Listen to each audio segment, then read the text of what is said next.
nous avons organisé une journée d'information sur les économies d'énergie, les éco-gestes, les droits et devoirs des locataires sous forme de stands, de jeux et d'ateliers ludiques avec la remise à chaque participant d'une ampoule basse consommation ou d'un thermomètre. Différentes institutions partenaires comme la CAF, Seine-et-Marne Environnement, le SMITOM, Horizon, l'ADIL, Association départementale d'information logement, et d'autres ont tenu les stands.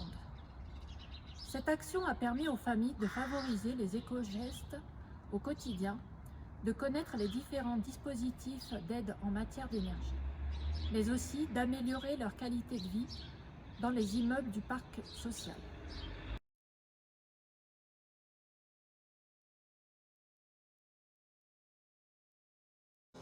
En 2018-2019, nous avons entamé une procédure avec l'ARS, l'Agence régionale de santé, pour une douzaine de logements insalubres dont le propriétaire n'avait pas déclaré la transformation de ses locaux commerciaux en logements.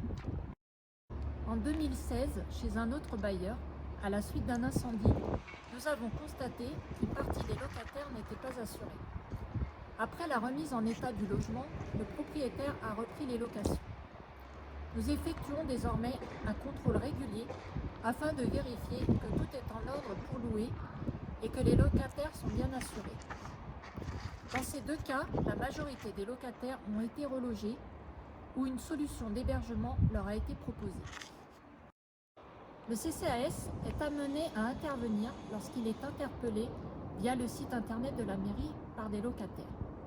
Des visites à domicile avec le directeur des services techniques permettent d'évaluer la nature des problèmes et la procédure à engager contre les marchands de sommeil et l'habitat indigne.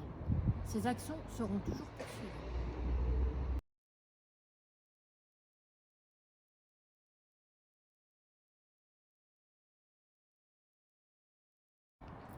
Au cours de ces dernières années, nous avons constaté une augmentation des impayés locatifs du parc social.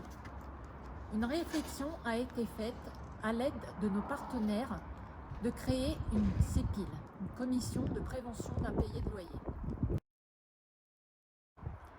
Des réunions locales trimestrielles permettront d'intervenir le plus tôt possible pour prévenir les expulsions locatives du parc social.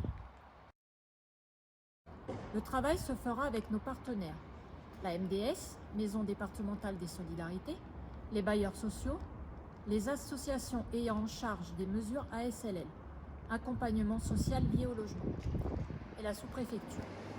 Ce projet implique des communes de la CAPM avoisinantes de Villenoy, qui à l'avenir pourra être étendu à d'autres communes.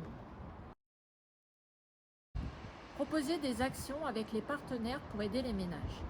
Responsabiliser, mobiliser et impliquer les familles dans la résolution de leurs difficultés, en proposant l'action la plus adaptée à leur situation. Le projet CEPIL est en cours de validation et sera mis en œuvre dans les prochains mois. Avec Villenoy, j'y vis, j'y crois, nous poursuivrons notre lutte pour un logement plus décent et les aides nécessaires aux Villenoyennes et Villenoyens dans leurs difficultés quotidiennes.